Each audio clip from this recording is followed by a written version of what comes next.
Despite the economic challenges brought about by the fall in oil price and COVID-19, Nigerian president has outlined an ambitious budget for his government in 2021. The West African nation revenue dropped at an estimated 60% thanks to the global crisis, and the 2021 budget is in deficit, with half of money coming from outside. However, an analyst has raised eyebrows over the presented budget, saying the government needs to be realistic. Details in this report.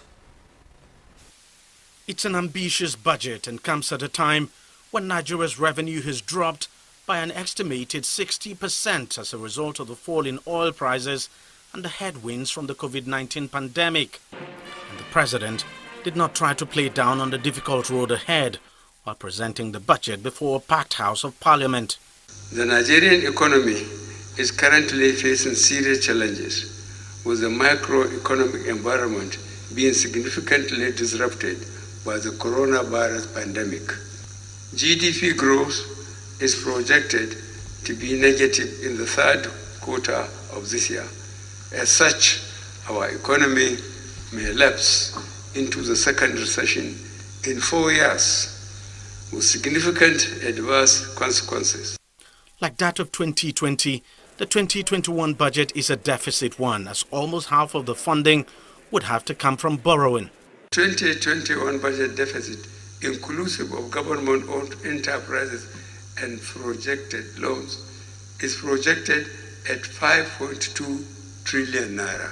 This represents 3.64% of estimated GDP, slightly above the 3% threshold set by the Fiscal Responsibility Act 2007. Other key highlights of the budget pegs the benchmark oil price at $40 per barrel and crude production, including condensate, at 1.18 million barrels per day. The exchange rate is fixed at 379 naira to the dollar, while GDP growth rate is projected at 3% and inflation rate at 11.95%. But analysts fear the budget may not be realistic. I think that budget is overly optimistic. Beyond the revenue from oil, the major revenues will be coming from other sources of other independent sources, which I think will be difficult to achieve. Revenues from customs, revenues from Nigerian Post Authorities, and government enterprises. I do not think the economy would have sufficiently recovered as to lead to achievement of the budget provisions. The government needs to be more realistic in its projections, and if it does that, it will also help us to review our approach to managing our public finance or building infrastructure. The lawmakers are now expected to begin serious work on the budget before the final document will be returned to the president for his assent. So there's still every likelihood some of the parameters of the budget may be adjusted before the final document is ready.